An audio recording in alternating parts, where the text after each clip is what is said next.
1, 2, 3, come on!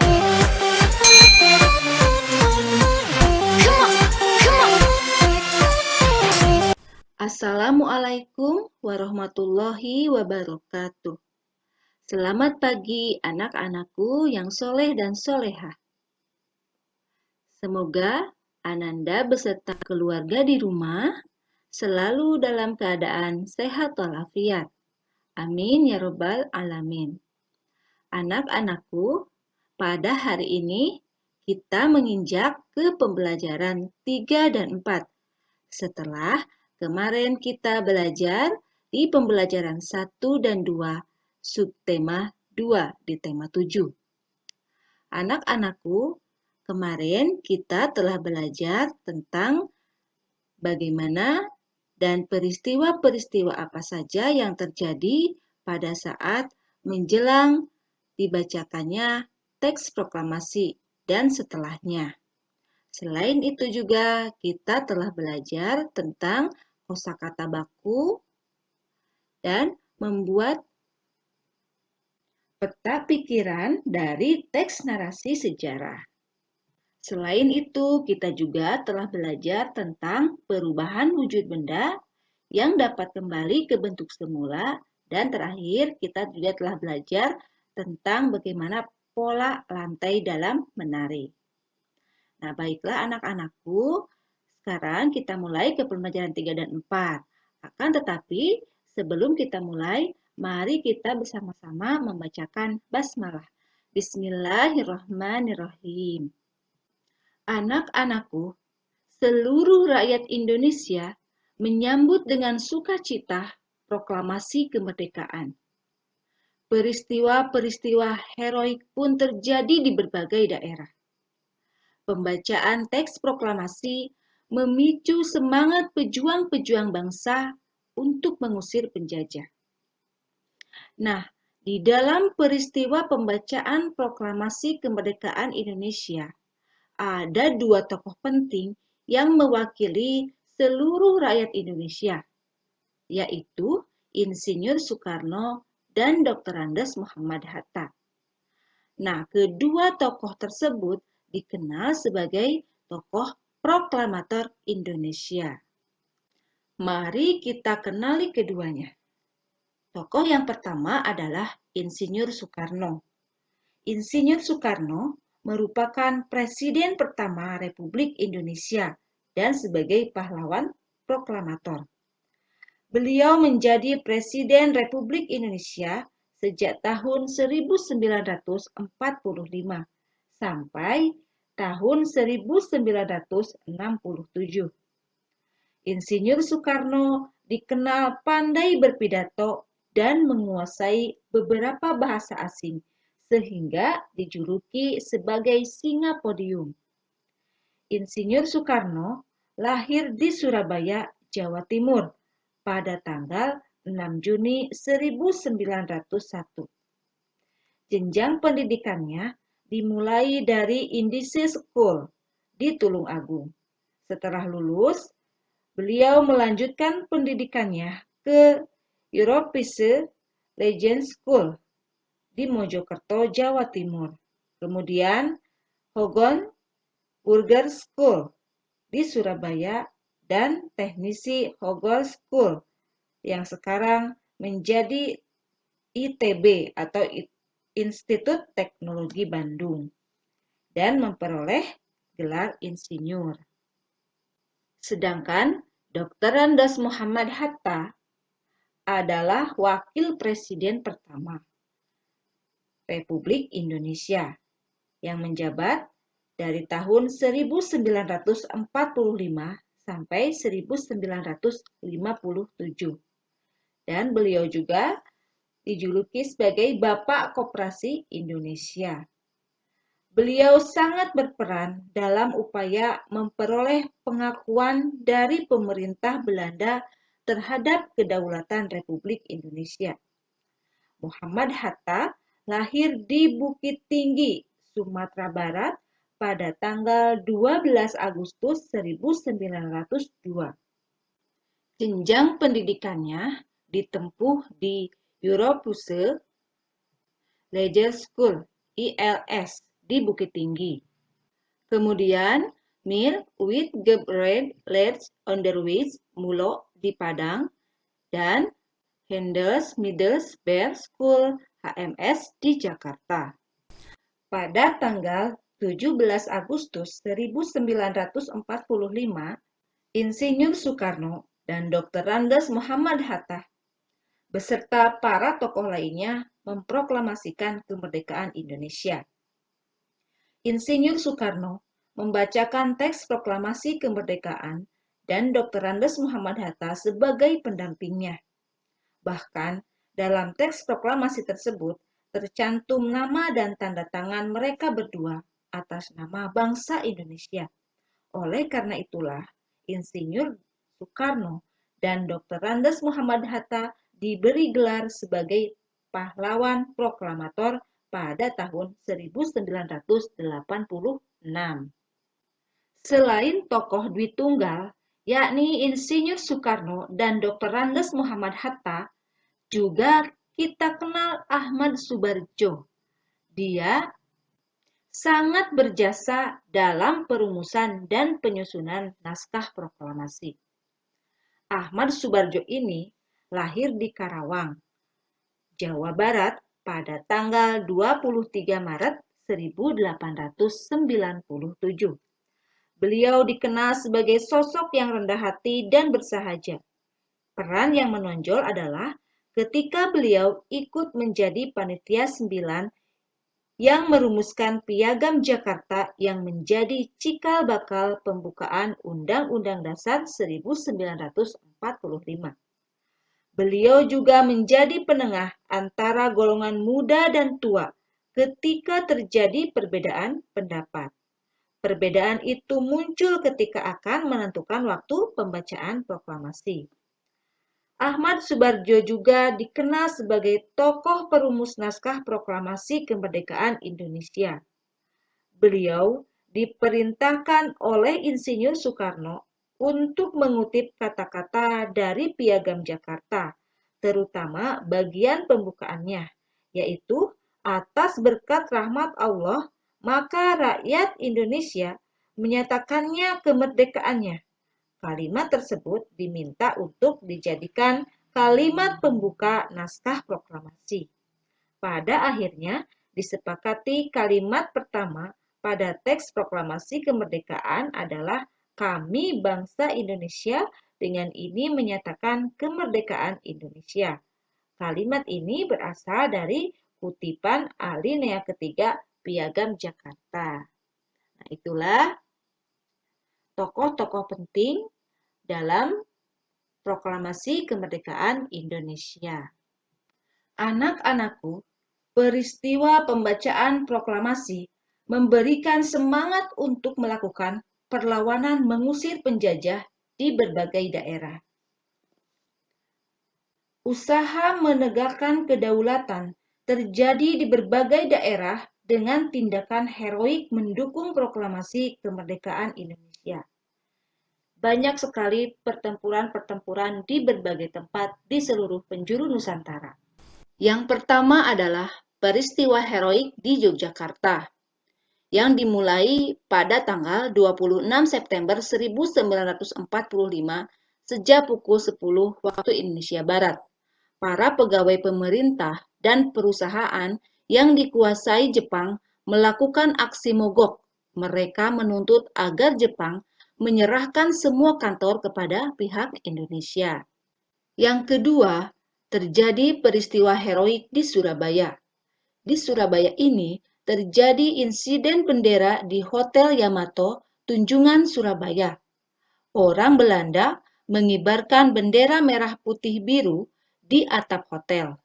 Rakyat kemudian menyerbu hotel, menurunkan dan merobek warna biru bendera itu untuk dikibarkan kembali. Insiden ini terjadi pada tanggal 19 September 1945. Kemudian peristiwa heroik di Semarang. Pada tanggal 15 Oktober 1945, pasukan Jepang melakukan serangan ke kota Semarang dan dihadapi oleh TKR dan Laskar Pejuang lainnya. Pertempuran berlangsung selama 5 hari. Akibat pertempuran ini, ribuan pemuda gugur dan ratusan orang Jepang tewas. Untuk mengenang peristiwa itu, di Semarang didirikan sebuah monumen Tugu Muda. Nah, selanjutnya adalah peristiwa heroik di Aceh. Pada tanggal 6 Oktober 1945, para pemuda dari tokoh masyarakat membentuk Angkatan Pemuda Indonesia (API). Anggota API kemudian merebut dan mengambil alih kantor-kantor pemerintahan. Di tempat-tempat yang telah mereka rebut, para pemuda mengibarkan bendera merah putih dan berhasil melucuti senjata tentara Jepang. Selanjutnya adalah peristiwa heroik di Bali. Pada bulan Agustus 1945, pemuda Bali membentuk organisasi Angkatan Muda Indonesia (AMI) dan Pemuda Republik Indonesia (PRI). Upaya perundingan untuk menegakkan kedaulatan Republik Indonesia telah mereka upayakan, tetapi pihak Jepang selalu menghambat. Pada tanggal 13 Desember 1945, para pemuda merebut kekuasaan dari Jepang secara serentak, tetapi belum berhasil karena persenjataan Jepang masih kuat. Kemudian peristiwa heroik di Sumbawa. Bentrokan fisik antara pemuda Jepang terjadi di Gempe, Sape, dan Raba. Kemudian peristiwa heroik di Kalimantan. Rakyat Kalimantan juga berusaha menegakkan kemerdekaan dengan cara mengibarkan bendera merah putih, memakai lencana merah putih, dan mengadakan rapat-rapat. Namun kegiatan ini dilarang oleh pasukan sekutu yang sudah ada di Kalimantan. Rakyat tidak menghiraukan larangan sekutu, sehingga pada tanggal 14 November 1945 di Balikpapan berkumpul lebih kurang 8.000 orang dengan membawa bendera merah putih. Selanjutnya, peristiwa heroik di Palembang. Adanya upacara pengibaran bendera merah putih pada tanggal 8 Oktober 1945 yang dipimpin oleh Dr. A.K. Ghani. Pada kesempatan itu diumumkan bahwa Sumatera Selatan berada di bawah kekuasaan Republik Indonesia. Upaya menegakkan kedaulatan di Sumatera Selatan tidak memerlukan kekerasan karena Jepang berusaha menghindari pertempuran. Dan yang terakhir adalah peristiwa heroik di Makassar. Gubernur Sam Ratulangi menyusun pemerintahan pada tanggal 19 Agustus 1945. Sementara itu, para pemuda bergerak untuk merebut gedung-gedung penting seperti stasiun radio dan tangsi polisi. Nah, sebetulnya masih banyak lagi peristiwa-peristiwa heroik di seluruh Nusantara untuk mempertahankan kemerdekaan Republik Indonesia. Anak-anakku yang soleh dan soleha, setelah peristiwa proklamasi kemerdekaan, ada pekerjaan yang sangat penting yang harus dikerjakan, yaitu pembentukan Negara Kesatuan Republik Indonesia. Bagaimanakah proses pembentukan Negara Kesatuan Republik Indonesia? Mari kita simak bersama-sama. Setelah dibubarkannya BPUPKI pada tanggal 7 Agustus 1945, dibentuklah Panitia Persiapan Kemerdekaan Indonesia (PPKI) yang diketuai oleh Insinyur Soekarno dan memiliki beberapa tugas utama, yaitu yang pertama, meresmikan pembukaan dan batang tubuh Undang-Undang Dasar 1945. Yang kedua, melanjutkan hasil kerja BPUPKI, serta mempersiapkan segala sesuatu yang berhubungan dengan masalah ketatanegaraan bagi negara baru, yaitu Indonesia. Nah, PPKI melanjutkan pekerjaannya guna melengkapi berbagai hal yang diperlukan bagi berdirinya negara dengan melaksanakan sidang, yaitu pada tanggal 18 Agustus 1945, tanggal 19 Agustus 1945, dan 22 Agustus 1945. Adapun hasil sidang pada tanggal 18 Agustus 1945 adalah yang pertama, menetapkan dan mengesahkan Undang-Undang Dasar 1945 dan memilih dan mengangkat Insinyur Soekarno dan Dr. Andes Muhammad Hatta sebagai Presiden dan Wakil Presiden Indonesia. Sedangkan pada tanggal 19 Agustus 1945 didapat keputusan untuk membentuk 12 kementerian dan 4 menteri negara. Yang kedua, membagi wilayah Indonesia menjadi 8 provinsi, yaitu Sumatera, Jawa Barat, Jawa Tengah, Jawa Timur, Sunda Kecil, Maluku, Sulawesi, dan Borneo, yang dipimpin oleh seorang gubernur. Nah, sedangkan pada tanggal 22 Agustus 1945, hasilnya adalah membentuk Komite Nasional Indonesia Pusat, KNIP, sebagai pembantu presiden sebelum lembaga-lembaga negara sesuai Undang-Undang Dasar 1945 terbentuk secara resmi, dan membentuk 3 badan sebagai wadah perjuangan, yaitu Komite Nasional Indonesia (KNI), Partai Nasional Indonesia (PNI), dan BKR (Badan Keamanan Rakyat) yang memiliki tugas menjaga keamanan dan ketertiban umum di bawah koordinasi KNI. Nah, itulah bagaimana proses pembentukan Negara Kesatuan Republik Indonesia. Anak-anakku, seluruh rakyat di berbagai daerah dari berbagai suku, agama, dan golongan penuh sukacita menyambut dan merayakan proklamasi kemerdekaan. Semua bersatu padu dan lebur saling bahu-membahu melakukan perlawanan terhadap penjajah. Semua menunjukkan rasa persatuan dan kesatuan, tidak lagi memikirkan kedaerahan, suku, agama, dan golongan. Hanya ada satu identitas, yaitu Indonesia. Nah, anak-anakku, kita ini hidup di tengah-tengah masyarakat yang memiliki keanekaragaman di segala bidang kehidupan. Meskipun beragam dan berbeda, tetapi kita tetap bisa bersatu dan hidup dengan rukun. Dan hal ini sangat sesuai dengan semboyan yang terpampang dalam burung Garuda ini, yaitu semboyan Bhinneka Tunggal Ika, yang artinya berbeda-beda tetapi tetap satu, yang diambil dari Kitab Sutasoma karangan Empu Tattular.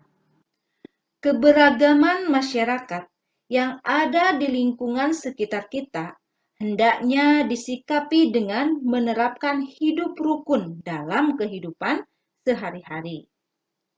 Dalam pelaksanaannya, setiap individu masyarakat harus saling menghormati dan juga menghargai.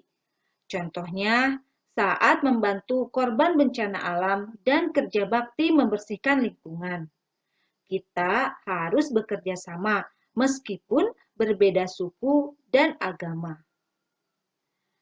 Nah, karena perbedaan itu layaknya warna-warni yang berpadu indah pada pelangi di langit yang cerah. Dengan demikian, kita telah menerapkan semangat Bhinneka Tunggal Ika di masyarakat. Anak-anakku, sebagai negara yang majemuk, masyarakat Indonesia memiliki keberagaman ras, suku, bahasa, dan agama. Nah, sebaiknya kita memelihara keberagaman tersebut dengan belajar memahami perbedaan unsur kebudayaan yang ada di masyarakat. Unsur-unsur kebudayaan tersebut antara lain yang pertama adalah religi atau kepercayaan. Nah, Indonesia mengakui 6 agama dan juga menjamin kebebasan masyarakat Indonesia untuk memeluk dan beribadah sesuai keyakinannya masing-masing. Unsur yang kedua adalah mata pencaharian. Nah, kenampakan alam yang beragam mempengaruhi keragaman mata pencaharian masyarakat Indonesia.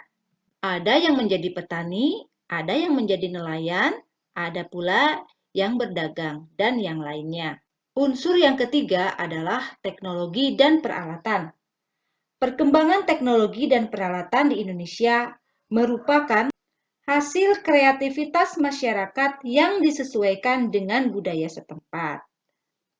Dengan selalu berkembang dan selalu sesuai dengan perkembangan dan kemajuan zaman.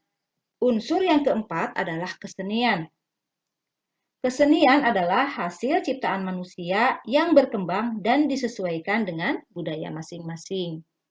Ada kesenian yang bisa dinikmati oleh mata, ada juga kesenian yang bisa dinikmati oleh telinga ya. Yang kelima adalah unsur pengetahuan. Nah, masyarakat menggunakan ilmu pengetahuan sebagai suatu cara untuk mengatasi berbagai kesulitan dalam hidupnya. Yang keenam, sistem kemasyarakatan. Sistem kemasyarakatan adalah pola hidup yang menjadi kebiasaan dan dianut serta telah menjadi kebiasaan suatu masyarakat. Seperti sistem perkawinan, sistem kekerabatan, dan sistem perilaku dalam masyarakat. Dan yang terakhir adalah unsur bahasa daerah.